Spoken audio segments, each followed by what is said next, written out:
Shalom à vous, frères et sœurs, à vous qui vous connectez donc depuis cette chaîne, la chaîne YouTube, qui est à la gloire de notre grand roi, notre grand maître Yoshua Mashiach. Vous êtes bien sur la chaîne Guyane pour Yeshua. Nous sommes le samedi 13 août, il est 9h10 depuis la ville capitale de la Guyane, Cayenne.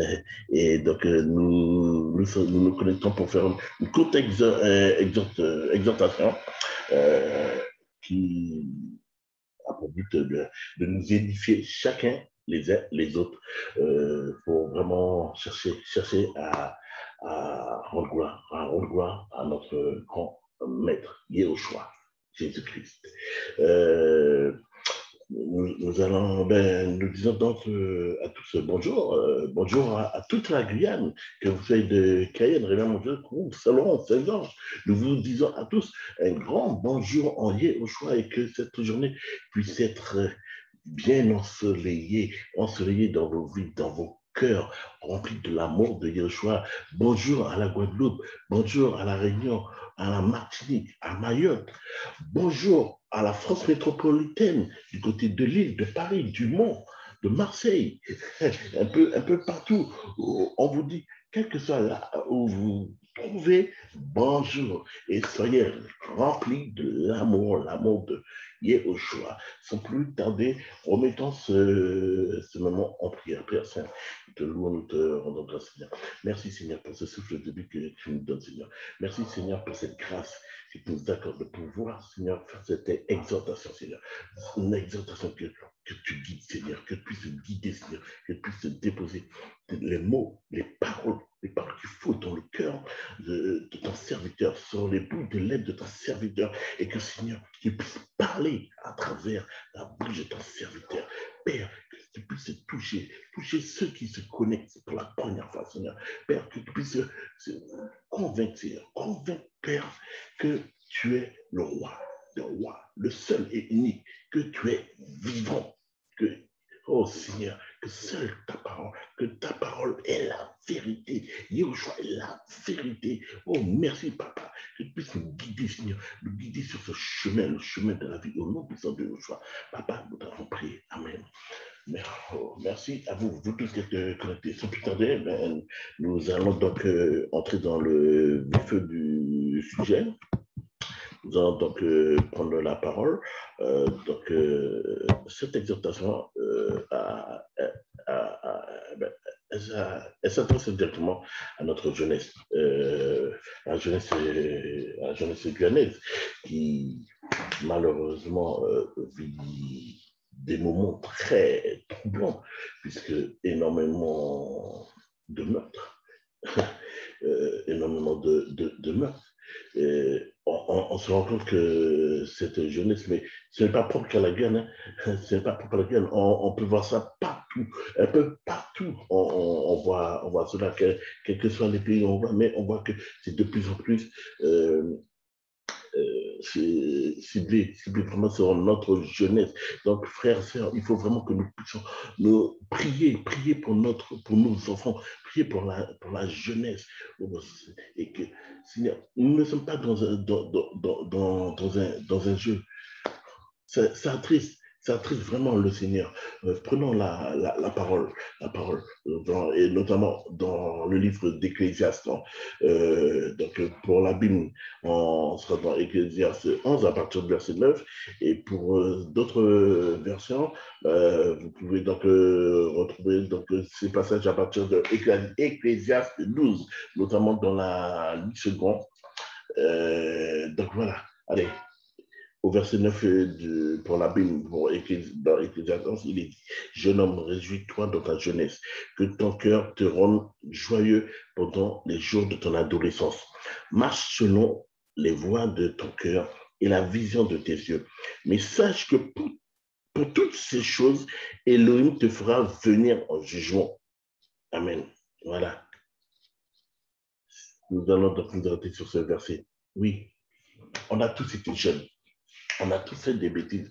On a tous ouais, on était tout simplement dans le monde. Et en étant dans le monde, ben, si aujourd'hui nous sommes venus au Seigneur, c'est parce qu'on s'est rendu compte qu'il y avait quelque chose, qui n'allait pas. On semblait peut-être être dans la maison, on semblait être heureux, mais pourtant, on se rendait compte qu'il y a quelque chose qui n'allait pas. Tout simplement parce que nous étions vraiment dans un grand mensonge. Ce mensonge était orchestré dès le commencement, comme la parole nous le montre dans Genèse 3, un mensonge orchestré par Satan. Satan qui a envoyé le serpent pour aller séduire Cava en lui présentant, en lui faisant manger ce fruit qui avait été ordonné. Yahweh avait ordonné à Adam de ne pas manger un fruit, de ne pas toucher. Il avait nommé des arbres où il ne fallait pas toucher ces fruits. Or, le serpent est venu pour semer le doute, le trouble. Il est venu par la séduction et il a réussi à séduire Gava, qui elle-même donc, est tombé et fait tomber également son homme, son mari, qui également, donc, par le mensonge, il est venu trembler et ils sont tombés. Ils sont tombés à cause du péché. Et aujourd'hui, nous étions dans le péché, mais nous sommes rendus compte que ce n'est pas cela, la véritable vie. La véritable vie, eh bien, elle se définit tout simplement en Yehoshua HaMashiach, en Jésus-Christ de Nazareth. Il est venu sur terre pour donner de sa vie pour chacun d'entre nous, sans son accolé pour chacun d'entre nous. Oui, toi, jeune homme, jeune fille, pour toi également, il a donné sa vie pour toi. Oui, quand nous sommes dans ce monde, et surtout à l'âge adolescent, on se dit toujours que ah non, moi je veux faire ci, je veux faire ça. On a tout plein de projets remplis en tête. Mais en fait, est-ce que ces projets-là que est-ce que nous sommes venus,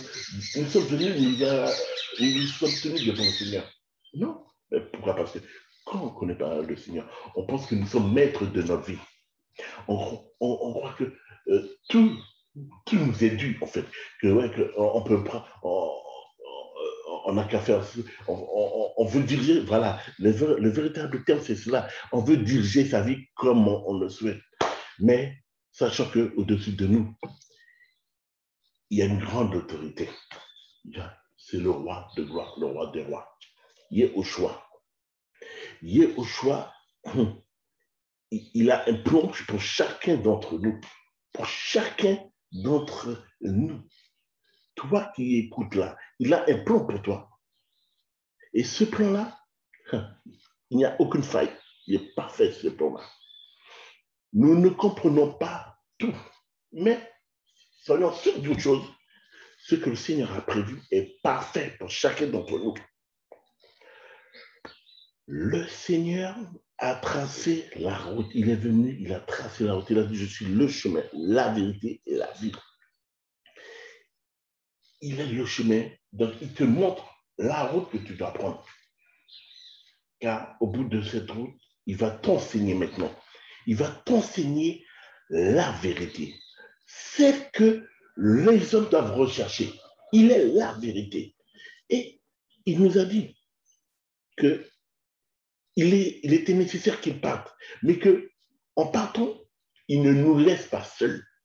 Il nous a laissé son esprit, l'Esprit Saint, l'Esprit du Seigneur nous accompagne à tout moment. Si tu donnes ta vie au Seigneur, ne crains pas. Que ton cœur ne se trouble pas, dit Jean 14. Le Seigneur a tout prévu. Son esprit t'accompagne.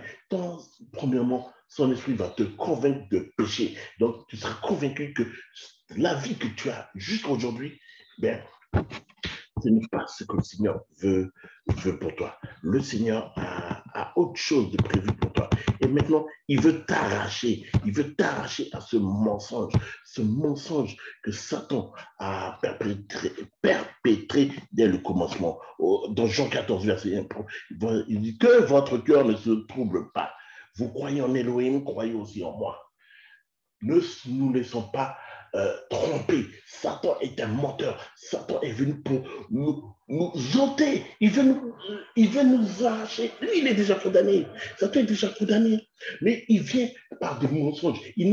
Ses techniques, sa stratégie est toujours la même. Il utilise toujours le mensonge pour attirer, le mensonge par la séduction. Il veut te faire croire que si tu viens, tu verras. Tout est merveilleux, tout est merveilleux. Mais pourtant, frère, sœur, toi qui es connecté pour la première fois, mais sache une chose, le Seigneur lui-même, il a essayé de le tromper. Prenons la parole dans Matthieu 4. Amen, alléluia. Merci, Saint-Esprit, pour ces passages, ces versets que tu donnes à ton serviteur. Amen. Alors, Joshua fut emmené par l'Esprit dans le désert pour être tenté par le diable. Et après avoir jeûné 40 jours et 40 nuits, finalement, il eut faim. On s'arrête un peu pour le moment. Donc, le Seigneur est allé dans le désert pour se ressourcer. Il est à nous montre qu'il est nécessaire que nous fassions des jeûnes et prières. Donc, lui-même est allé 40 jours. Il s'est retiré. Quand tu jeûnes, tu te sépares. Le faire au sein de personnes qui vont donc se nourrir normalement, ça risque d'être la tentation sera plus grande pour tomber, pour bon, je vais juste faire un petit peu de... Non, nous ne sommes pas obligés de faire comme le Seigneur a fait, de faire les 40 jours. Ça marche de temps en temps de jeûner. Je peux faire un jeûne sur une journée, comme je peux faire la plupart du temps des jeûnes de 3 jours. Mais ce jeûne-là, c'est vraiment pour me ressourcer, pour être vraiment connecté au Seigneur, pour vraiment être dans avoir cette intensité peut-être un peu plus que la normale avec mon Seigneur. Parce que j'ai besoin, je ressens ce besoin de vraiment être dans sa présence. Et donc là, on revient sur ce passage de Matthieu 4. Le Seigneur était affaibli par ce jeune. Satan en a profité. Satan profite maintenant, sachant que le Seigneur est affaibli, et bien, qu'est-ce qu'il fait? Il vient. Voilà. Et comment il est appelé? Le tentateur. Oui, Satan également a beaucoup de noms. C'est un menteur, il est accusateur, il est voleur. Là, on dit le tentateur. Parce qu'il vient pour tenter. C'est lui qui vient et il vient te tenter. Il vient te tenter. Toi, si tu es sur la bonne voie, il va venir te tenter pour essayer de voler ce qu'il y a à toi. Le trésor que tu as en toi. Il vient pour le voler, pour le dérober. Il n'aime pas la création. Nous sommes la création de Yehoshua. Nous sommes sa création. Et Satan le sait et il nous hait. Mais quelqu'un qui te hait, va-t-il venir de toi dire, mais tu sais que je te... Non. Il vient rempli de haine, mais il vient également avec de la séduction pour te faire croire, ah ouais, tu sais, je t'apprécie beaucoup, hein, ça serait bien si on pouvait faire ça, mais en fait, il veut chercher à te faire tomber. Il veut que tu sois trouvé accusé. Et bien, l'accusateur, c'est ainsi qu'il agit avec nous. Il veut nous faire tomber. Il veut dérober ce trésor qui est en toi. Ce trésor, c'est quoi? C'est tout simplement l'identité de Mashiach. Parce qu'il veut nous voler à Yoshua et nous attirer à lui qui est déjà condamné, lui dont il est déjà prévu qu'il finisse en enfer dans le lac de feu éternel. Il veut nous emmener avec lui. Ô Seigneur, fais-nous grâce, Seigneur. Et le tentateur s'est approché, dit, si tu es le fils d'Élohim, ordonne que ces pierres deviennent des pains. Mais il répondit et dit, il est écrit, l'être humain ne vivra pas de pain seulement, mais de toute parole qui sort de la bouche d'Élohim. Alors le diable le transporte dans la sainte ville et le met au sommet du temple. Et il lui dit, si tu es le fils d'Élohim, jette-toi en bas, car il est écrit, il donnera pour toi des ordres à ses anges, et sur leurs mains, ils te porteront de peur que tu ne heurtes du pied une pierre.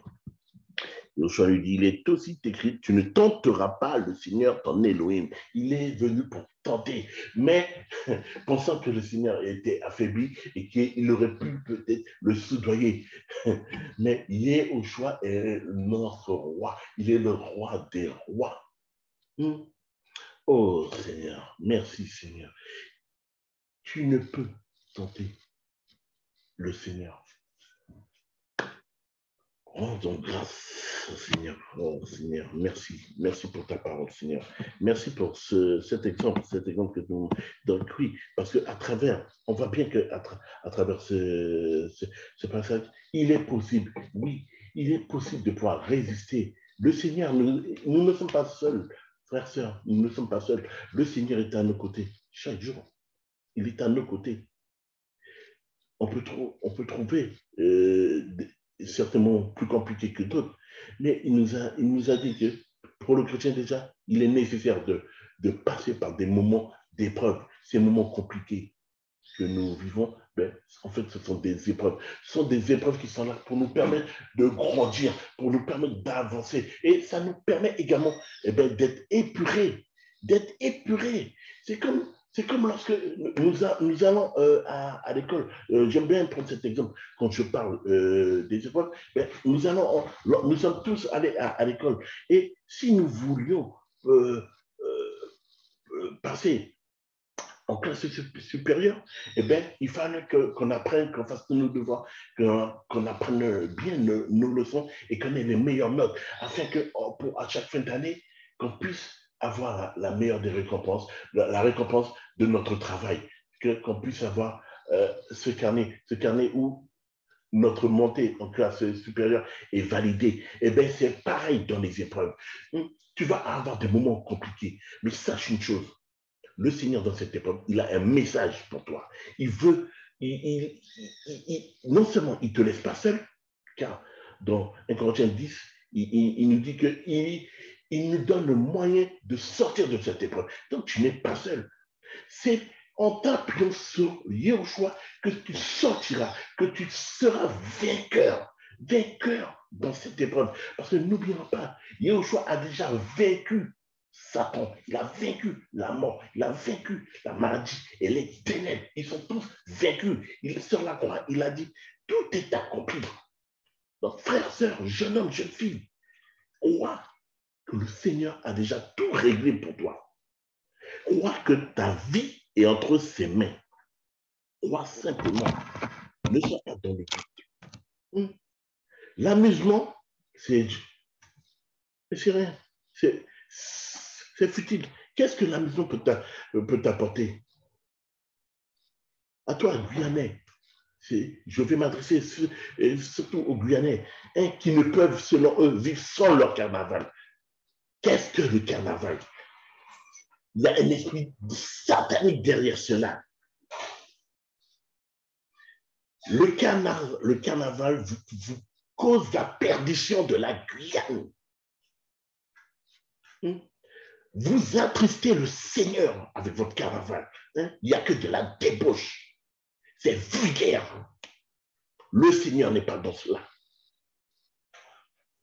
Repentez-vous. Repentez-vous. Vous faites du tort au Seigneur. Et le Seigneur est en train d'avertir la Guyane. Le Seigneur est en train d'avertir la Guyane. Et je ferai un message spécialement pour ça dans les jours à venir pour la Guyane. Le Seigneur est en train d'avertir la Guyane. Et si le peuple guyanais ne se repent pas,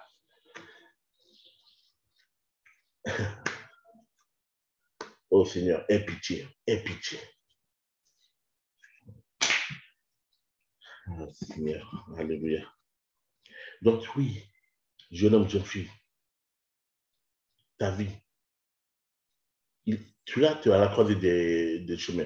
Nous sommes vraiment, et lorsqu'on regarde autour de nous, on comprend de plus en plus que le retour du Mashiach, du Seigneur, est de plus en plus proche. Nous comprenons qu'on n'a qu'à regarder autour de nous. Le Seigneur nous a avertis dans Matthieu 24 que de regarder les signes autour de nous, dans le ciel, que en regardant les signes, on pourra discerner le moment où la période à laquelle il peut revenir. Donc, soyons très attentifs. Et là, comme je disais, pour ceux qui n'ont pas encore donné leur vie au Mashiach, il est temps de le faire. Tu as encore la possibilité de te repentir. Le Seigneur n'est pas là pour juger, pour accuser. Il veut sauver. Guyanais, Guyanaise, le Seigneur veut te sauver. Il veut te délivrer des griffes de l'enfer, de Satan. Il veut t'ôter du mensonge dans lequel Satan t'a enfermé dès le commencement. Repentons-nous, frères, sœurs de la Guyane, frères, sœurs du monde entier, repentons-nous. Nous sommes dans la période du blé et du livret. Il y a ce tri. Il y a ce tri qui est en train d'être fait. Parce que quand le moment de la moisson se fera, eh bien, ceux qui sont du blé, ils seront pris pour partir avec le maître. Mais si tu fais partie de livret, pose-toi simplement cette question. Où seras-tu? Mais dès aujourd'hui, j'invite chacun et chacune à se poser cette question. Où j'en suis aujourd'hui? Et si jamais la vie devait m'être retirée à cet instant, mais où serais-je? Cette question, je me la pose également. Elle est pour moi également. Alors, à cet instant, où serais-je si jamais ma vie devait m'être ôtée? Soyons sincères, posons-nous cette question. Apocalypse 3, je me suis trompé, c'est... Nous prenons Apocalypse 3, non, voilà, je vois mal. Bon, c'était bon. Allez, vers.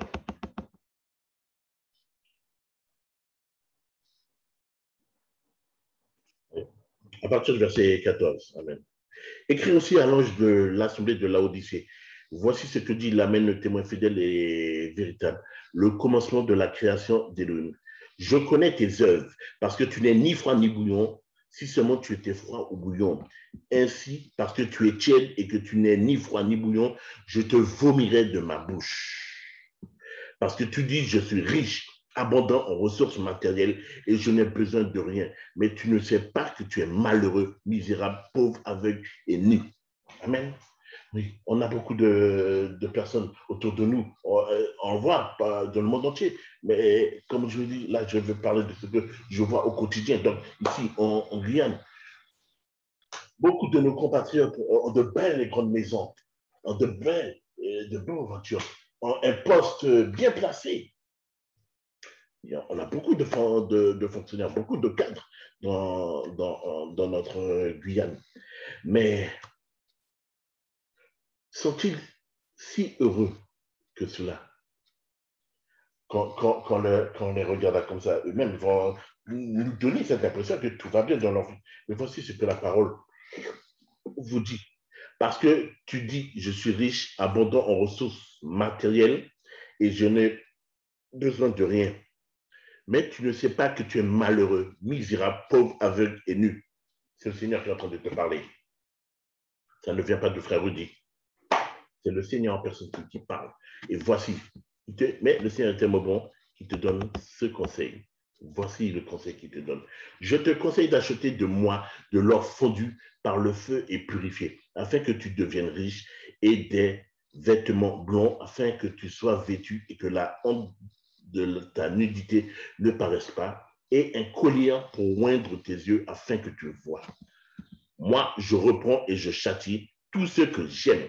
Aie donc du zèle et repens-toi. Amen. Peuple guyanais, le Seigneur t'invite à la repentance. Il aime la Guyane. Le Guyanais, Guyanaise, le Seigneur nous aime. Le Seigneur ne veut pas nous juger. Le Seigneur veut nous sauver parce qu'il nous aime. Il aime toute sa création. Il veut nous sauver. Il ne nous a pas créés afin que nous puissions être riches, riches en matériel. Je parle bien du matériel. Parce que si demain, nous partons, ce matériel, sera-t-il avec nous? Eh bien non. Tu sais qu'est-ce qui va se passer? Eh bien, ce même matériel-là, pour lequel tu as sué, peut-être pour l'avoir, eh bien, c'est un autre qui va en profiter. Amen. C'est un autre qui va en profiter. Ça ne sert à rien. Notre véritable richesse, elle est céleste. Elle est dans les cieux. Ah, Yahushua est notre richesse. Amen. Il te conseille d'acheter de moi de l'or fondu par le feu et purifié. Parce que si tu viens au Mashiach, il va te transformer. Il va transformer ta vie. Il va te purifier. Si tu étais dans le vol, si tu avais l'habitude de braquer, le Seigneur va te transformer. Et il fera même en sorte qu'on ait oublié ton passé de braqueur, de voleur. Tout simplement parce que ton identité aura changé. L'identité que tu as à l'heure d'aujourd'hui. Mais voilà, on te reconnaît comme voleur, comme braqueur. Mais en donnant ta vie au Seigneur Yahushua, les transgressions du passé sont effacées. Amen. Voici la parole du Seigneur. Donne ta vie. Repends-toi, comme il est dit au verset 19. Moi, je reprends et je châtie. Yahushua reprend. Il nous reprend, nous, êtres humains, nous, hommes, femmes, jeunes hommes, jeunes filles, même les enfants. Il nous reprend parce qu'il nous aime tous. Et je châtie, il dit. Tous ceux que j'aime, il reprend. Il nous reprend tous. Et il nous éduque parce qu'il est notre Père. Il veut faire de nous, il veut que nous soyons, qu'il soit un Père pour nous et que nous puissions être des fils et des filles du roi de gloire. Repentons-nous, Guyanais, Guyanaises. Il est vraiment l'heure de se repentir. Abandonnons-nous. Abandonnons complètement la distraction, l'amusement. Ça, tout ce qui est derrière cela, c'est Satan. Recherchons les bénédictions. Le Seigneur veut bénir la Guyane. Soyez fortifiés, frères et sœurs. Rendons gloire au Maître, au Mashiach. Alléluia. Père, merci Seigneur. Merci Père pour cette exhortation, Seigneur. Nous te louons, nous te rendons grâce, Seigneur. Nous remettons cette journée, Seigneur. Nous remettons cette journée entre tes mains, Seigneur. Père, que tu puisses toucher les cœurs de ceux qui y sont connectés, Seigneur. Que tu puisses fortifier, édifier ton Église, Seigneur. Fortifier, édifier tous ceux qui étaient connectés, quel que soit là où ils sont, Seigneur. Que, Seigneur, tu puisses les accompagner, comme tu nous as promis de toujours être là, présent à nos côtés. Et tu es là, Seigneur, tu es là, tu es vivant. Chaque jour, Père, tu matérialises, oh Seigneur, ta présence, oh Seigneur, avec nous, à nos côtés, en nous comblant de joie, en nous comblant d'amour, en nous remplissant de ta paix. Oh Seigneur, tu nous fortifies, tu nous revêtes, Seigneur, la puissance de ton esprit. Oh Père, je te prie pour ce jeune homme, pour cette jeune fille, pour celui qui vient de se connecter. Oh Père, je te prie pour eux, Seigneur, et je te les remets entre tes mains, Seigneur, afin que tu puisses, Seigneur, les convaincre que leur vie, ce n'est pas ce que tu as prévu pour eux. Tu ne veux pas de ce plan pour la Guyane. Tu ne veux pas de ce plan pour la Guadeloupe, pour la Martinique, oh Seigneur, pour toutes les nations, papa. Tu veux vraiment, Seigneur, qu'ils reviennent à toi. Tu les appelles, tu appelles le monde à la repentance. Repentons-nous et revenons vers notre premier amour. Yahushua Amashia, au nom puissant de Yahushua. Oh, nous t'avons prié, Père Saint. Amen, amen. Passez une excellente journée et soyez fortifiés. Merci pour votre connexion au sein de cette chaîne. Et si vous avez apprécié cet enseignement, n'hésitez pas à partager autour de vous. Soyez bénis et fortifiés. Amen.